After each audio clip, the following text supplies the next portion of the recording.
What do you think this weather bitch is gonna do? I don't think rain will stop the... Oh, fuck. I stand corrected. Jesus Christ. Weathering with You is the second film by Makoto Shinkai I've reviewed this month, and by God, it's his best one yet.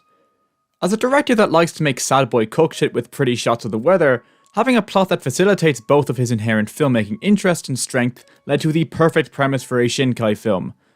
The movie revolves around this runaway kid who is by far the best designed male Shinkai lead, Hodaka, who, through a series of circumstances, ends up working for this old dude who saved his life or whatever, and, far more importantly, this hot One-san.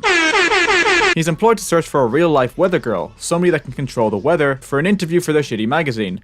And he does, and that's the whole movie. Hina, this 18-year-old girl, is an orphan and has to work a shitty part-time job at McDonald's in order for her to raise her much younger brother. As you can probably tell from the film's two leads, this movie is about the outcast of society, trying desperately to be happy.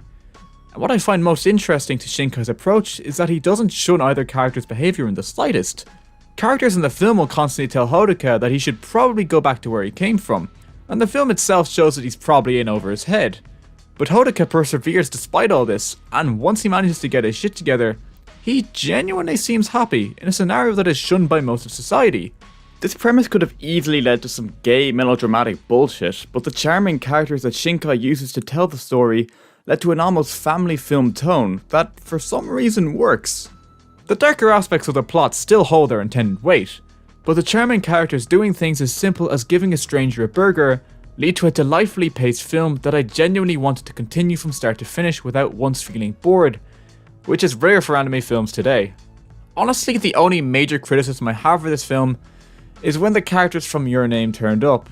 When the teacher from Garden of Words had a cameo in their film, it felt like a nice touch, but having the protagonist from such a gigantic, unavoidable film appear for such an unnecessarily long time just felt like Shinkai was trying to remind his viewers that he made a movie that people liked once.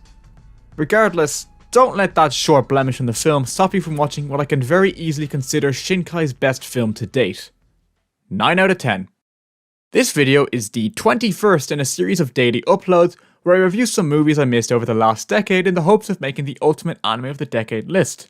If you have any suggestions for any anime, film or TV, released from 2011 to 2020, please tell me in the comments.